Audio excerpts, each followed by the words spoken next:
Yesterday, I put out a devo going through the first category of religiously unaffiliated people, just kind of answering little reasons given to Pew Research Center as to why people left religion.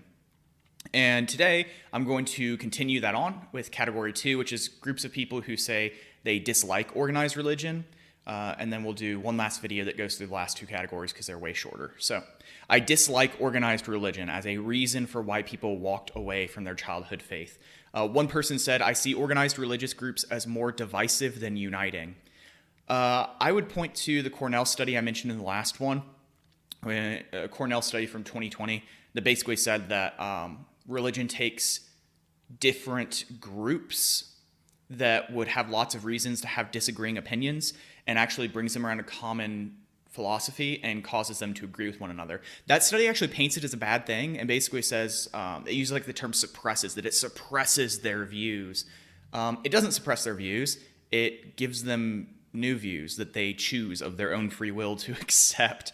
So there's a little bit of an anti-religious bias in that study, but the point is the same, that when different groups like rich white women and then like poor black men and immigrants from whatever country and like middle class white males, when all these different groups that have way different backgrounds and way different reasons to believe different things about politics or about society, then when they unite in one religion and one religious group, that they tend to end up believing the same things about society and politics and whatever, because they have this God that they're worshiping that has certain commandments for them, and they start to take those and then apply them into life while relating to people and talking to people they would normally never talk to. It's fairly rare that a rich white person and a poor black person have a very close friendship because they don't exist in the same circles. They don't work in the same places. They don't live in the same neighborhoods, whatever. But in a church, they might actually meet one another and, oh my goodness, become friends. And then they might actually end up agreeing with each other on things. So I understand why people believe this, because some religious groups can be super angry and divisive. But generally, I'm not even just saying Christianity, but generally religion does not work that way. It actually brings different groups together around a common identity. And that Cornell research backs that up. The other thing I would say, though, is if your congregation is especially angry towards outsiders, right? If you're like, if I were speaking to a Christian and your congregation is like like picketing schools and stuff, right? Like you go to like Westboro Baptist Church or something. Get out as quickly as you can, because there's a line, right, between like disagreeing with someone and hating someone. And if your church is just like, look, we disagree with certain things and we still love people and we want to treat them well, but we just disagree, like that's fine. You're allowed to disagree with people.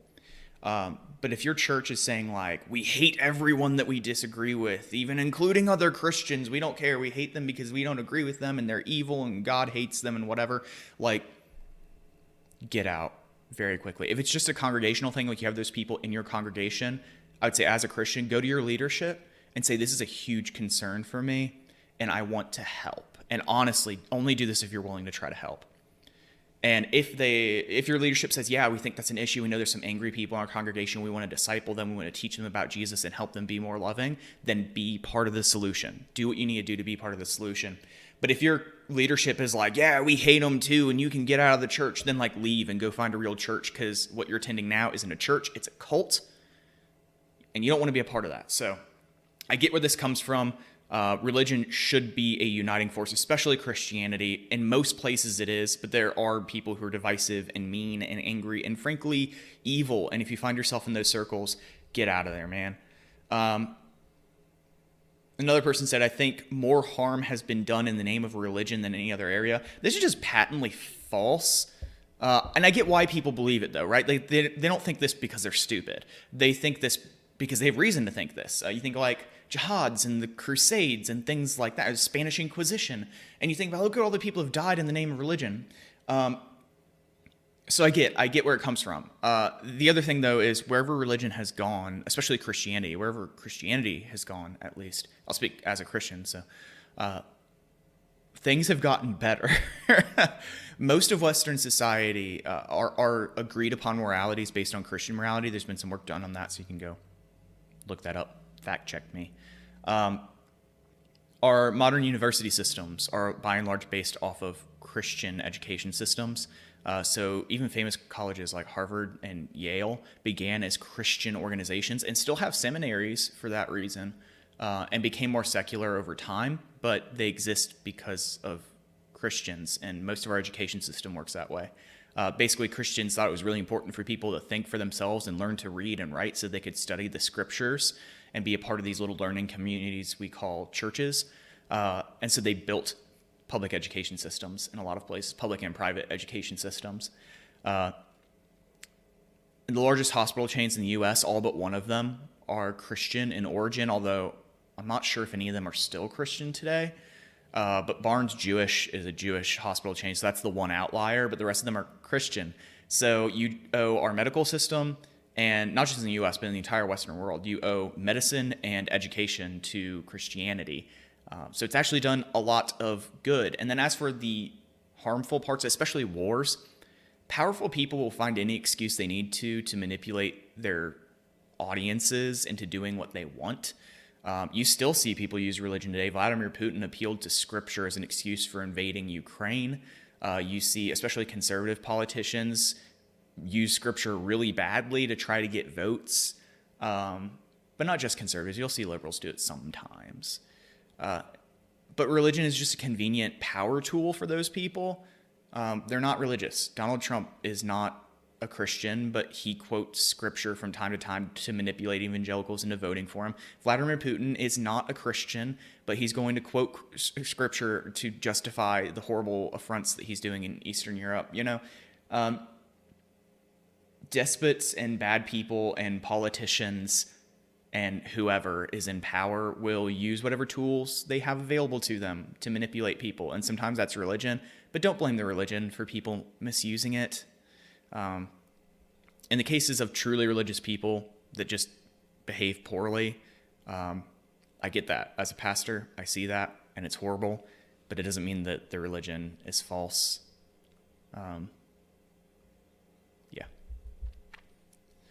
I no longer believe in organized religion. I don't attend services anymore. I just believe that religion is a very personal conversation with me and my Creator. So this is like a really popular viewpoint in the United States, right? Let me actually respond to this directly out of Scripture. Hebrews 10:23-25 says, "Let us hold unswervingly to the hope that we profess, for he who promised is faithful. And let us consider how we may spur one another on towards love and good deeds, not giving up meeting together as some are in the habit of doing, but encouraging one another, and all the more as you see the day approaching." And the day there is the end of this era when Jesus returns, when Christians believe that Jesus will return, which we don't know when that is, but it'll happen at some point, right? That's what Christians believe, what most Christians believe. So someone who says, I don't believe in organized religion anymore, I just feel like this is a personal thing between me and God. If you're a Christian, you can't believe that. You can't believe this is just between you and God. You need to be a part of a community. Now, it doesn't need to be a formal church community. As a pastor who works in a formal church, I think formal churches are great, especially when they have good leadership and a good congregation and they want to love their community and do things. But there's a growing world of like online communities where Christians that have kind of been burned by normal like brick and mortar churches can go and still gather with other believers. You can join, like IVP does these like study groups. We're based in Murfreesboro, Illinois, so we're really close to Southern Illinois University, and they have an IVP study group for grad students. I'm not sure if they have one for undergrads or not, but like that is a church-like environment. So if you're just like, man, I don't trust those brick and mortar churches, okay, start a small group with your friends and family, or like go to one of those IVP groups, or find one of these like online communities that's creating these little like microsite churches, or join a house church movement, or there are alternatives. And the important thing is gathering together with other believers in some way, even if it's not like a Sunday morning experience at like a brick and mortar church. So yeah, Christians just can't hold to this. If you're not a Christian, I can't speak to that. But as a Christian pastor, if you believe in Christianity, you believe in the Bible, it's just very clear you're supposed to gather with other believers so you may encourage one another and so you may spur one another on towards love and good deeds. So basically, we're better together than we are apart. Don't give up on Christian community just because you think religion is personal. You're going to do more good with other Christians than on your own. Someone else said, because I think religion is not religion anymore, it's business. It's all about money. I get this. There are some Instagram pages that I follow. Preachers and Sneakers is one of them, and Prophets and Watches is another one. If you follow them and you are a church person, you are going to get so angry so quickly. Not at the people running the pages, but at the people that are featured. Because what both these pages do, Preachers and Sneakers is just like a sneakerhead, like a dude that's super into shoes, who actually is a devout Christian.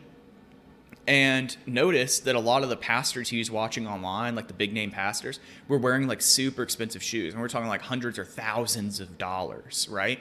So it's not like for me, an expensive pair of shoes, like the shoes I'm wearing right now are like $65. And like it took me, my wife had to like talk to me for like 4 months to convince me to spend $65 on a pair of shoes so I'd have like nice shoes that don't fall apart. Because I normally wear like Walmart shoes or like Skechers. And now I have Under Armour shoes. So we were talking about like $65. We're not even talking about like $200 shoes. I mean, these are like $800, $1,000, like $2,000 or more shoes. And he kind of expanded and would occasionally be like, oh, this Gucci coat is worth like $3,000 that Pastor Mike Todd was wearing. So yeah, I get that because you see that and you're like, oh my goodness, those pastors are making a lot of money. And they are, and that's gross. I don't know what else to say about that. All the pastors that I know don't make what they're worth. They don't. I have a buddy who's working for $12,000 a year and a place to live. That's it. Gets a parsonage, their utilities get paid and get $12,000 a year. And they're working full time, so they have to have another job on the side to make ends meet. I get paid, my pay is based off of what a teacher in our area makes, which is enough. Like, it's sufficient for sure, but it's not like we're like rolling in cash, man. Like, and that's, most pastors are going to make somewhere in that range. They're either going to be way underpaid or they're going to get paid like about what a teacher, like a high school teacher gets paid. And then some pastors make a little bit more than that, but for the most part, they're not getting paid what they deserve. That's just the reality of it. If you think that your church is like being abusive and like taking people's money and whatever, go to like your secretary or your lead pastor, whoever would be in charge of that sort of thing, and just say, hey, I want to see the books for the church. Especially small churches, their books will usually be open, or at least parts of it will, so you can kind of see like, this is how much money we brought in and this is how much we're spending in different categories. And you should expect for a church that like 60 to 70% of their outgoing expenses will be for staff. And that's because, kind of like a school, their primary concern is teaching people. So they have to pay staff to teach people. What you should probably do is figure out how many staff your church has. Divide like the expenses earmarked for staff. If you don't get like a line item budget that shows individual paychecks, which you probably wouldn't, I would imagine, in most churches. But say like your church brings in $200,000 a year, and for easy math, 50% of it goes to staff. So that means $100,000 a year is going towards staff. And your church has one staff member. Well, math is really easy. That person's making $100,000. So if you live like in the middle of nowhere where most people make $30,000, that might put off red flags for you. If you live in Atlanta, you know, $100,000 isn't going to make it as far, right? So just look at the books, do some math if you're worried about it. Talk to your leaders, give them a chance to explain like how the money's being spent. I think most churches would be willing to have that conversation with you, and they'd be able to justify where the money's going. So I get this. I get why people, and some churches definitely are all about the money, but most churches are like struggling to make ends meet and just trying to pay their pastors like a fair wage. So, yeah. The clergy abuse scandal. Specifically, I think this one was an allusion to the Catholic cover-ups of child abuse. And I get that. It's really gross. But like I said in the first video, it's kind of like, if Christianity is true and you leave it because like clergy do really bad things, it would be like me saying that I don't think calculus is true because my math teacher had an affair on his wife. Like, those two things just aren't related. So I get the emotional hurt, and maybe this puts you in a situation where you need to go to a non-traditional church environment, like a house church or something like that, so you can feel safe again, and go do, like, as a pastor, I give you permission to go do that if you need that permission anyways. I imagine you probably don't, but just in case you feel like you need a pastor to give you permission, I give you permission, go do it. Go to a non-traditional church environment where you feel safe, but you're still studying the scriptures and honoring Jesus. You don't have to be in like a traditional church, even though I think traditional churches are super awesome. So I get this, but it's just logically, it doesn't work. The church's teaching on homosexuality. My only response to this, being the pastor of a church that has traditional views of marriage, that marriage is one man, one woman for a lifetime with a handful of exceptions, like for infidelity or in cases of abuse, where then you can be divorced and remarried. This is a popular reason to leave the church. I think one study I looked at had like 16% of people that had left their childhood religion said that this was a major reason why, and that's a pretty big chunk of people. My response to it is, if the scriptures teach, if you believe that there is a God, you should believe that God has the right to tell you how to live your life because he created you, or whatever, created you and knows better than you and understands the world in ways that you could never. So if that God exists, and if that God actually teaches that homosexuality or anything else is wrong, you should trust that God and just not do it. That God should have authority in your life to tell you how to live. And this is like a core part of Christianity, right? This idea of submission to God. So if God says it, it is true, and I must act on it. And that includes our sexuality. So heterosexual people, there's plenty of heterosexual people that would love to be more sexually liberated, but they don't because they're Christians, and God says you shouldn't do that, and so we don't do it, right? So this is a popular reason, but logically it just falls apart because you're saying, I feel like this should be okay, and God says it's not okay, so I'm just going to get rid of God because clearly God's the problem and not me, and that doesn't work. You're the problem. God's not the problem. You need to learn to submit to God. I know that's like not a super pastoral way of approaching this. That's like the teacher in me, right? That's just saying, if God teaches it and it's true, like if you believe that as a Christian, then you have to go with what God says. Other people have done much more thoughtful things on that.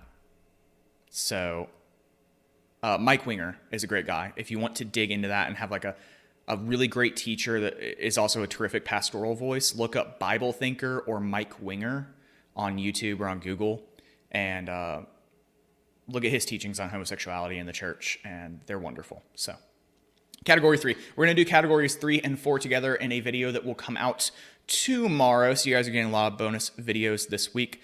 Love you guys, and I'll see you back here tomorrow.